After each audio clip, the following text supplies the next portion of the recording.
Today we are going to make a nice homemade guacamole. Of course you need a ripe avocado. I also used a small tomato, a bunch of cilantro, lime juice or lemon juice, and some salt and pepper. First I minced the tomatoes to get very tiny pieces, and then I scraped out the pulp of the avocado. Then I chopped the cilantro leaves and I mixed it all.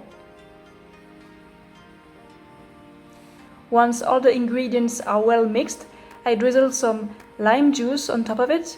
Then I tried some of the guacamole to check if I like it, and I've added some salt, some pepper to my liking. Once you're satisfied of the seasoning, you can spread it over a nice toast and enjoy your guacamole toast. It looks wonderful, doesn't it? If you like this video, please give me a thumbs up and subscribe, and let me know if you want me to make more recipes like that.